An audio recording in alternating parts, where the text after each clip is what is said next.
श्री परशुराम सेना इंदौर महानगर द्वारा 12वीं 10वीं कक्षा में प्रवीण सूची में स्थान प्राप्त करने वाले लगभग 148 ब्राह्मण विद्यार्थियों को कौटिल्य सम्मान से सम्मानित किया गया। इन विद्यार्थियों में शंख ध्वनि, पुष्प वर्षा, ढोल गुंजन के माध्य अतिथियों द्वारा स्मृति चिन्ह एवं प्रशस्ति पत्र देकर सम्मानित किया गया। साथ ही सामूहिक सम्मान माता पिता और मेधावी विद्यार्थियों का किया गया। सेना के प्रदेश अध्यक्ष पंडित अनूप शुक्ला एवं प्रकाश शर्मा ने बताया कि प्रारंभ में कार्यक्रम के प्रमुख अतिथि राष्ट्रकवि सत्यनारायण जी सत्तन, पंडित अनूप जी वाजपेयी, श्री जितेंद्र त्रिपाठी, पंडित योगेंद्र महंत जी, श्रीमती शीतल शुक्ला, विष्णु मिश्रा ने दीप प्रज्वलन कर कार्यक्रम का शुभारंभ किया। कार्यक्रम के अंतर्गत अंडर 19 महिला विश्व कप में उत्कृष्ट प्रदर्शन करने वाली कुमारी आयुषी शुक्ला एवं सीबीएसई में 99% अंकों के साथ मध्य प्रदेश की टॉपर अनन्या शर्मा सहित अनेक प्रतिभाओं को विशेष रूप से सम्मानित किया गया। अतिथि स्वागत सेना के पंडित दीपक शुक्ला, अनिल तिवारी, प्रेम बगोरा, मुनेश जोशी, विजेंद्र दीक्षित, धीरज मैथिल, मोहित मिश्रा, नमन दुबे, पंकज तिवारी, रितेश शर्मा, प्रबोध महोदय, मुरली जोशी, आनंद शुक्ला, दीपू पंडित जी, सुधीर उपाध्याय, राजेश तिवारी आदि ने किया। आयोजन में परशुराम महासभा से गोविंद शर्मा, विप्र नारी से प्रमिला शर्मा, ब्राह्मण सेवा संगठन से सत्येंद्र शर्मा, नागर ब्राह्मण समाज से अभिनव दवे, औदिच्य ब्राह्मण समाज से रविंद्र मेहता, श्रीगौड़ शहेरा ब्राह्मण से अमित शर्मा सहित ब्राह्मण समाज के विभिन्न संगठनों एवं वर्गों के पदाधिकारी विशेष रूप से उपस्थित थे। कार्यक्रम के पूर्व स्वल्पाहार का आयोजन भी समाहित था। कार्यक्रम का खबर संचालन श्रीमती श्वेता शर्मा ने किया एवं आभार प्रदर्शन दीपक शर्मा द्वारा किया गया। यशवंत पवार की रिपोर्ट। कहना चाहेंगे कि किस प्रकार से लगाम माता पिताओं का नियंत्रण नितांत अपेक्षित है। निरंतर उन पर वाच की जाना चाहिए और उनसे संपर्क संवाद जो है प्रतिदिन स्थापित होना चाहिए। तब बाल्य के और उनके संगी साथियों के साथ उनके किस तरीके के क्या संबंध हैं और वो किनके साथ अपने आप को व्यवस्थित कर रहे हैं, उन सारी की सारी बातों को पालक ने, अभिभावकों ने ध्यान में रख करके अपने बच्चों पर नियंत्रण करना चाहिए। आप कहाँ थे तब? जी,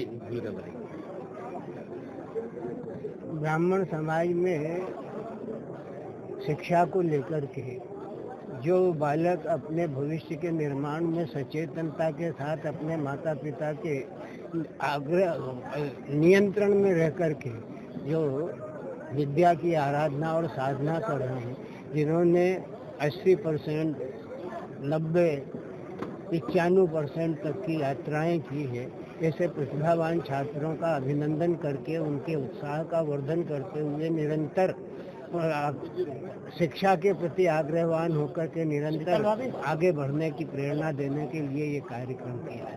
विप्र ब्राह्मण जो हैं वो सारे के सारे लोगों के माध्यम से ये कार्यक्रम किया गया। अनूप जी और परशुराम सेना के माध्यम से ये शिक्षा को प्रोत्साहित करने का उपक्रम है और आज से ये एक दिन का नहीं है, ये वर्षों से निरंतर चलने वाली प्रक्रिया है और ब्राह्मण बंधुओं को, ब्राह्मणों को सहयोग और सत्कार करते हुए विद्याध्ययन में अग्रसर होने की प्रेरणा देने।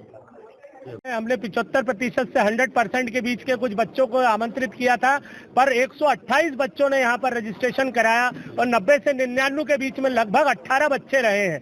तो कहीं न कहीं पे हमारा समाज आज जागृत हुआ है। उसी जागृति को लेकर हमारे आदरणीय सत्यनारायण जी सत्तन जी, गुरुदेव अन्नू वाजपेयी जी, योगेंद्र जी महंत जी जो लगातार ब्राह्मण समाज को एनकरेज करते रहते हैं, आगे बढ़ाने की कोशिश करते रहते हैं, आज उसका सुखद परिणाम की शुरुआत हुई है। उसीलिए परशुराम सेना ने आज सभी बच्चों को मोमेंटो और प्रशस्ति पत्र दिया है, साथ ही आश्वासन दिया है कि आने वाले समय में अगर उनको कहीं भी पढ़ाई में, कहीं व्यवस्था में, एजुकेशन में कुछ भी प्रॉब्लम आएगी तो परशुराम सेना उनके साथ तन मन धन के साथ खड़ी रहेगी। साथ ही लव जिहाद जैसा एक विषम विषय भी बच्चों से चर्चा की गई है कि बहुत ही खतरनाक विषय हो रहा है, उसे हमें कहीं न कहीं उससे भी स्वप्रेरित होकर अगर कहीं दिख रहा है तो बताना चाहिए, डरना नहीं चाहिए। इंदौर शहर के प्रतिभावान ब्राह्मण समाज के बच्चों का सम्मान किया गया, जिसके अतिथि आदरणीय राष्ट्रकवि सत्यनारायण सत्तन जी और आयोजक आदरणीय अनूप शुक्ला जी सभी बधाई के पात्र हैं कि जो समाज अपने बच्चों को, जो जिनका क्या भविष्य है, उनका सम्मान करता है, वो समाज निश्चित रूप से उन्नति करता है। मेरी ओर से सभी प्रतिभावान छात्रों को बहुत बहुत बधाई, धन्यवाद।